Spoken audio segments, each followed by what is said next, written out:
Hello everyone, কেমন আছেন সবাই? আশা করছি ভালো আছেন। নতুন একটা ভিডিও শুরু করছি। তো এখানে দেখতে পাচ্ছেন যে আমি টাইম ল্যাপস দিয়ে ভিডিও করছি।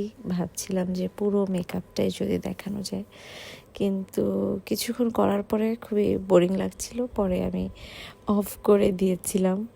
দেখতে পাচ্ছেন যে আইব্রোসটা করছি, এরপরেই আমি একটু পরে অফ করে দিব।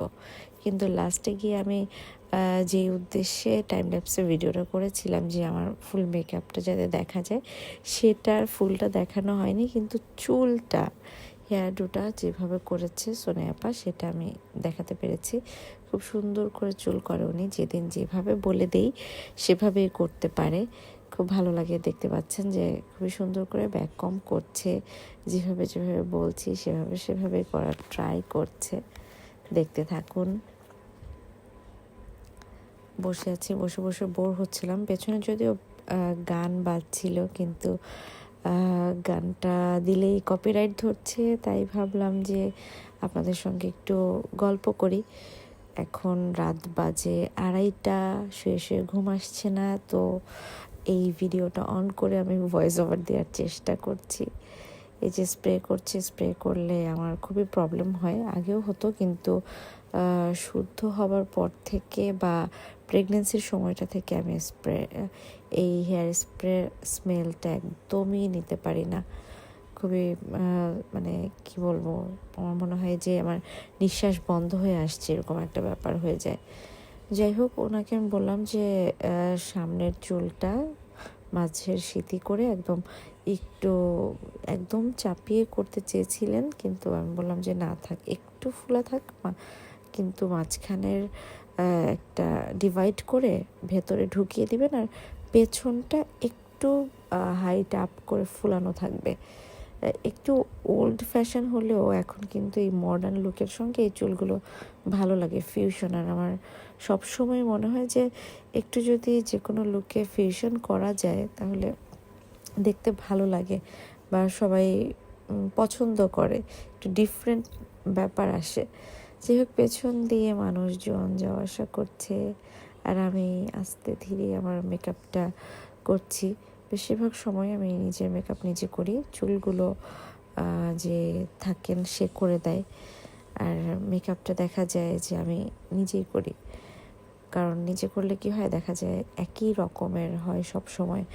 নইলে সবার মেকআপ আমার পছন্দ হয় না, সত্যি কথা বলতে এটাই।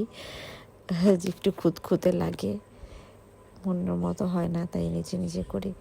গল্প করতে করতে সব গল্পই শেষ হয়ে যাচ্ছে।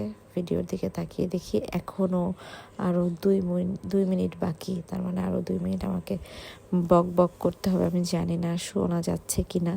খুবই ঘুম একটা ভয়েস দিচ্ছি, কি করব, ঘুম আসছে না, তাই ভাবলাম যে কোনো একটা কাজ করি। অ্যাটলিস্ট চুলটা মোটামুটি একটা শেপে চলে আসছে, এরকমই। সামনে একটু রাউন্ড করে দিচ্ছে। প্রচণ্ড গরম, আমার ঘাড় পুড়ে যাচ্ছিল, এমন অবস্থা। স্ট্রেটনারটা এত হিট হয়, মানে ভীষণ হিট হয়। এই জন্যই গরমে আমার গলা টলা পড়ে যাচ্ছিল। সরিয়ে দেওয়ার চেষ্টা করছিলাম। সোনিয়া আপাকে বললাম যে আরেকটু রাউন্ড করবেন কি না। সে বললো যে না, এটা দরকার নেই, আর বেশি করলে ভালো লাগবে না, এভাবে আপনাকে ভালো লাগবে। মাঝখানে কথা বলতে বলতে আমি হাতের নখ কাটছিলাম, এই জন্য ভুলেই গেছি যে আমি একটা ভয়েস ওভার দিচ্ছিলাম। এক সাইড করেছে আর এখন অন্য পাশটা করছে। আমি সবসময় যে কানের দুলটা দেখতে পাচ্ছেন, সেই কানের দুলটা আমি বেশিরভাগ সময় পরি, ভালো লাগে আমার। বিভিন্ন সাইজের পার্লই আমি পরা ট্রাই করি। পার্ল আমার খুবই পছন্দ। পার্লের যে কোনো অর্নামেন্টস হোক, সেটা কানের দুল যাই হোক না কেন।